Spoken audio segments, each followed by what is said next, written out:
Marcus shut the door behind him, hearing the lock click with a hollow finality that should have offered some comfort, but didn't.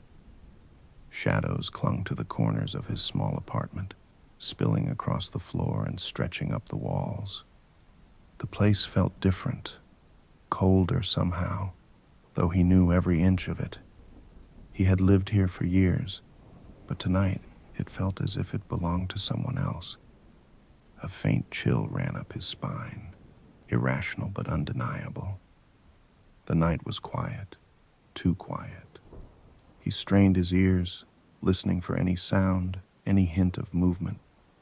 His fingers hovered over the light switch, hesitating.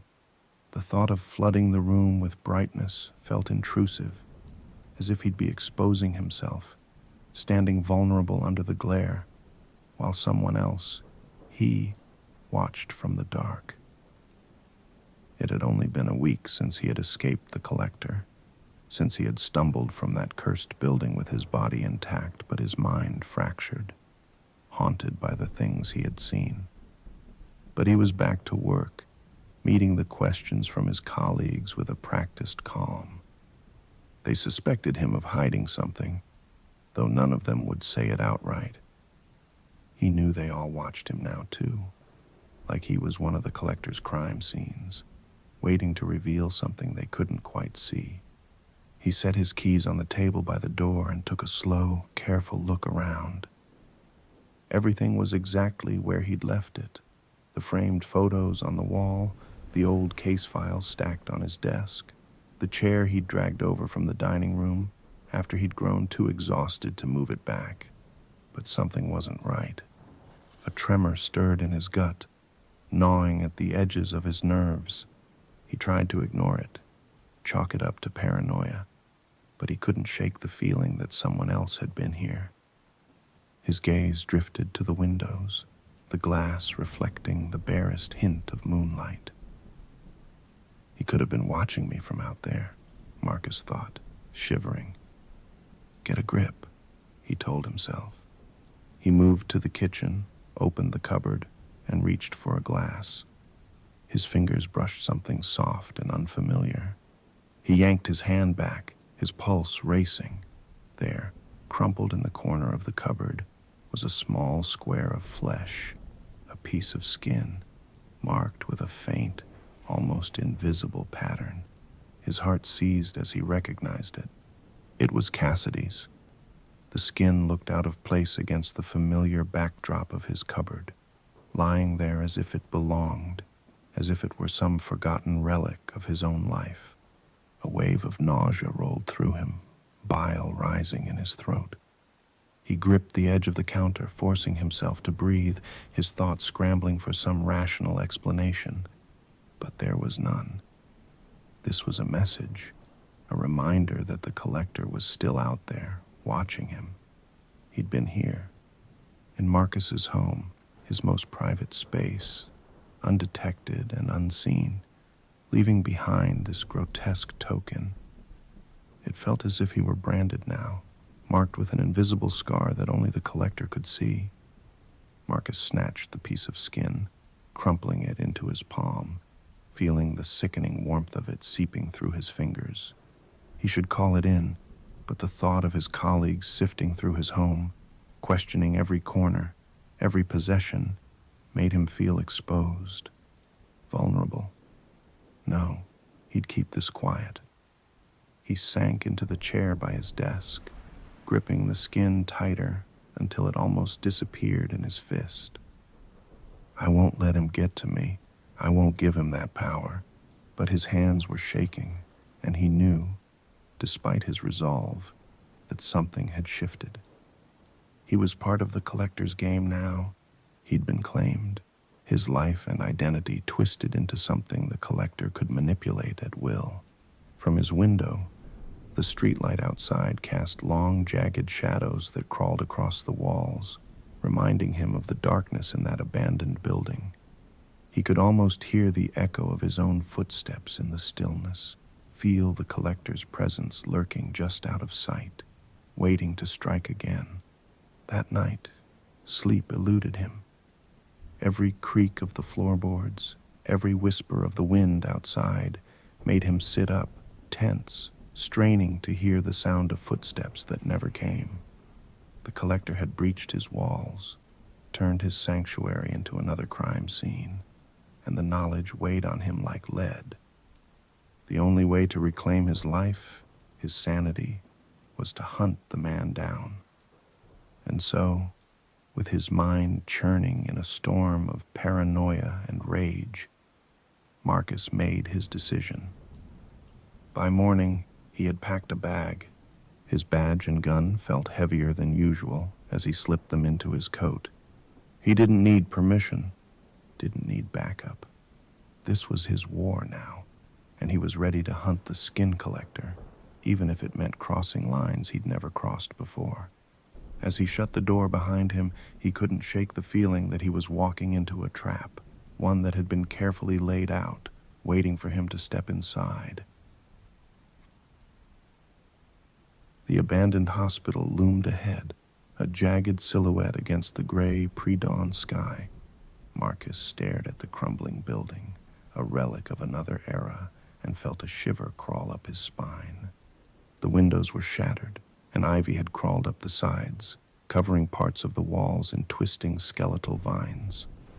The wind carried a faint metallic scent, rust, mold, and something darker, more visceral. He pulled his collar up, feeling the cold seep into his bones. He had been following a trail for days, a relentless string of clues that pulled him deeper into the underbelly of the city. Each victim along the way bore some twisted resemblance to Cassidy.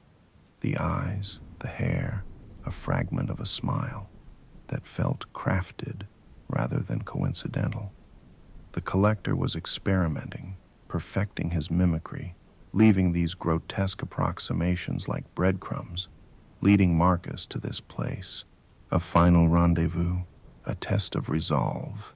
Inside, the hospital was worse. Shadows blanketed the narrow hallways, stretching across the peeling, yellowed walls that bore signs of past trauma. Scars from when the building had served as a place of healing, now corrupted into something sinister. Graffiti covered much of the interior, faded and peeling in places. Layers upon layers of forgotten marks from people who had once wandered these halls. But under his flashlight's beam, Marcus noticed something unsettling. Scratches along the walls, faint but deliberate, claw marks that seemed to trace a path down the hallway. They were fresh. Marcus's steps echoed in the empty corridors, each one falling heavy against the silence.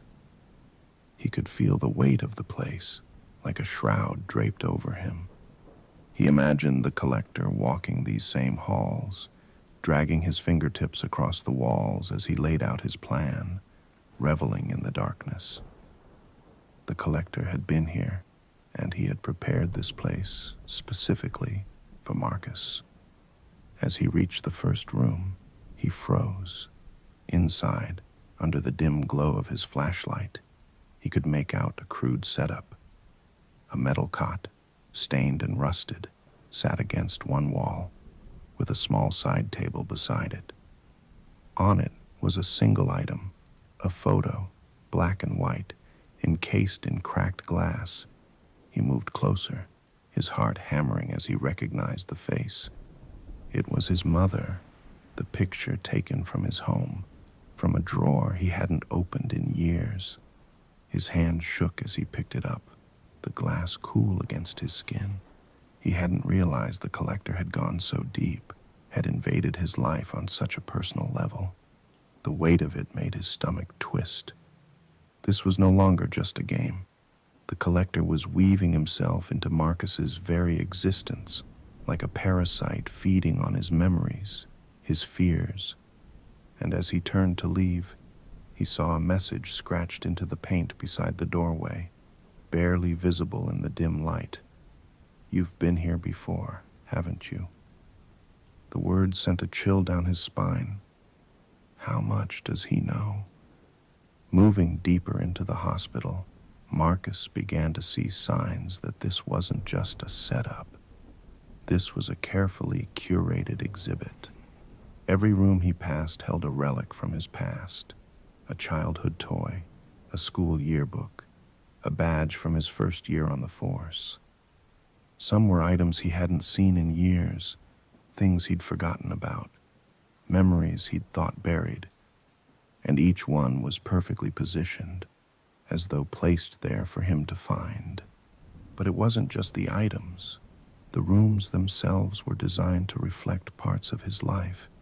One room, the walls painted a sickly green, was an exact replica of his childhood bedroom, complete with a toy chest in the corner and a worn baseball bat leaning against the wall.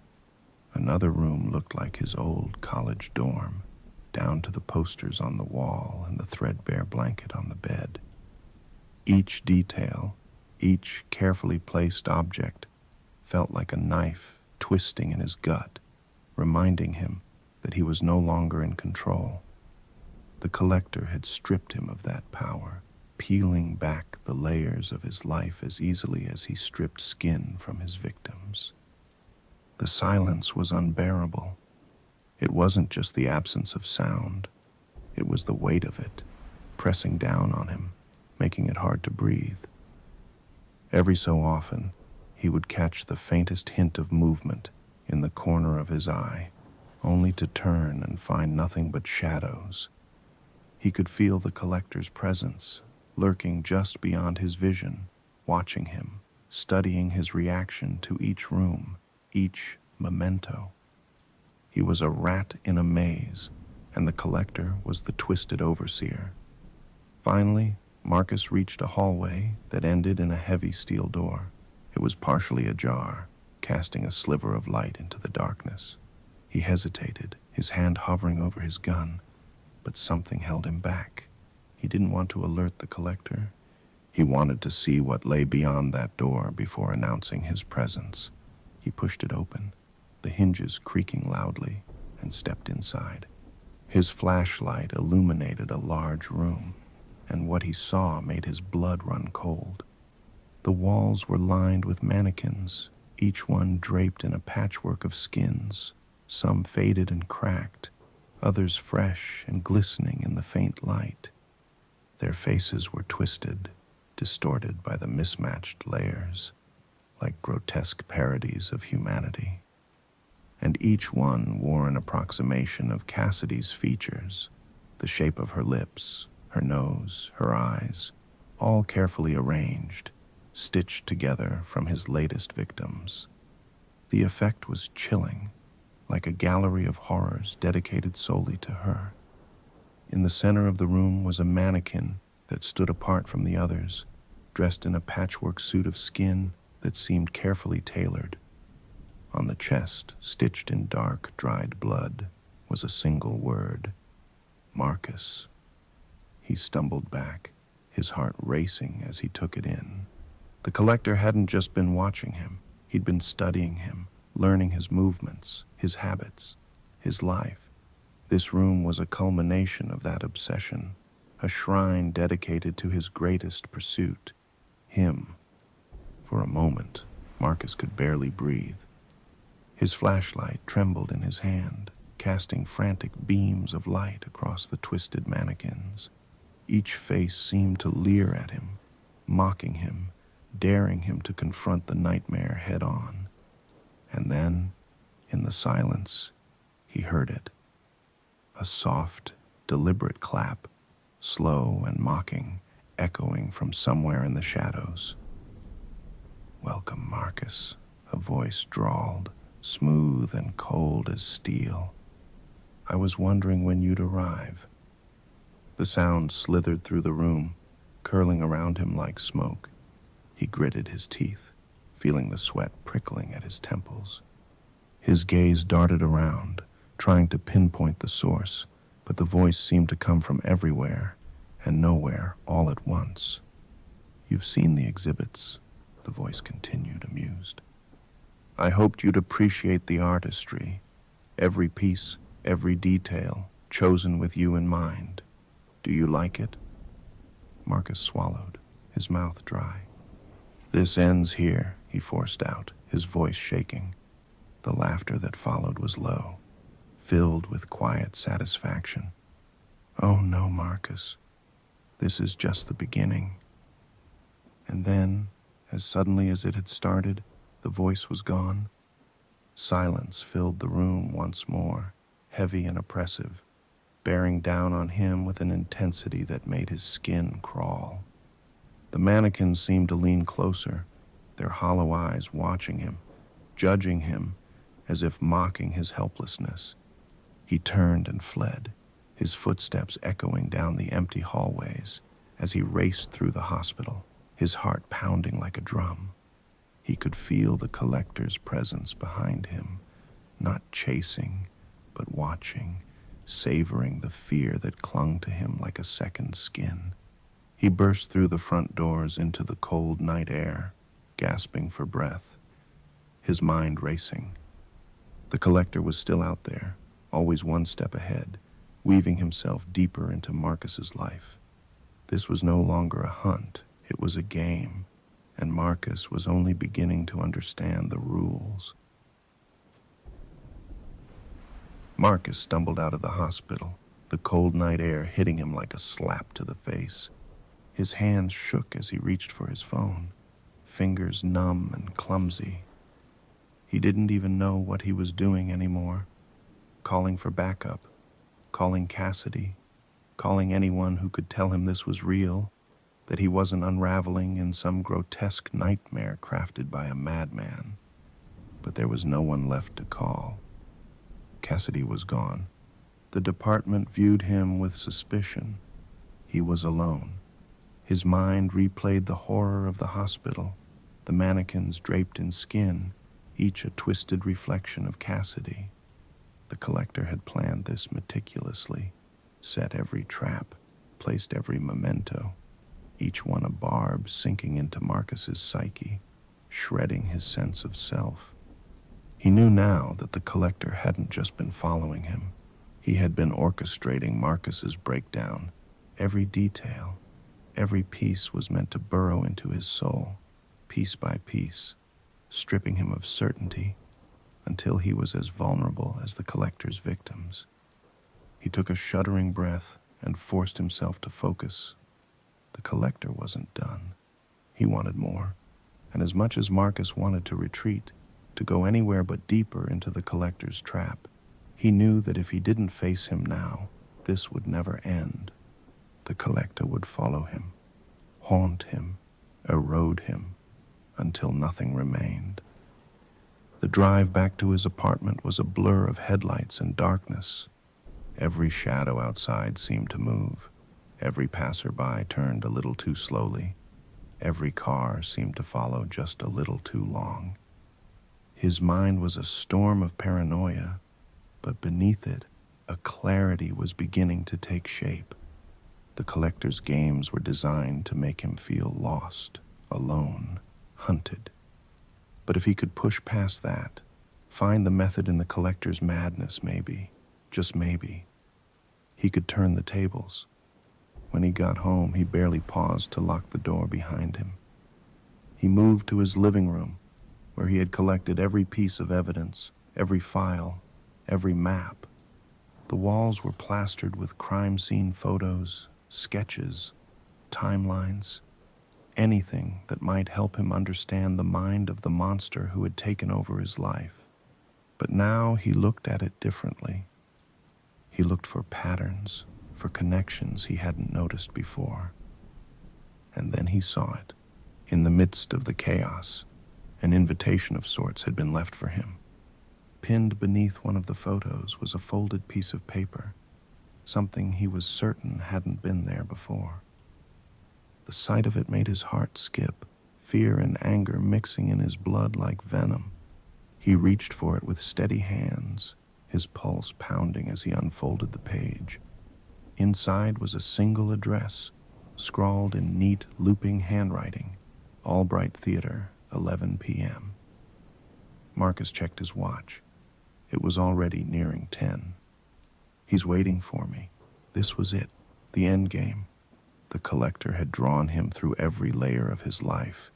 dragged him through memories, nightmares, and now he was asking him to walk straight into his web. But Marcus was done running, done playing the prey.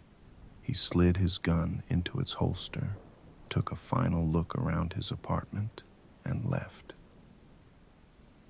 The Albright Theater loomed in the darkness, its windows boarded up, paint peeling from the marquee. Its glory faded into a shadow of what it once was. Marcus could feel its history pressing down on him, a place where actors had once played out fictional lives, now overtaken by a man who was staging his own twisted performance. Inside, the smell of dust and decay was thick, the air stale and heavy. His flashlight cut through the darkness, revealing rows of worn velvet seats, a grand chandelier dangling precariously from above, and the remains of old sets scattered across the stage. Shadows seemed to pulse in the darkness, taking on shapes that vanished as he got closer. Every creak, every distant echo sounded like it could be footsteps. The collector was here, watching, waiting. As he moved down the aisle, he spotted a figure on the stage. For a moment, his heart leapt. It was Cassidy, or someone who looked like her, standing motionless in the center of the stage. But as he got closer, his stomach turned. It was another mannequin, draped in fabric meant to resemble Cassidy's features, her clothes, her hair.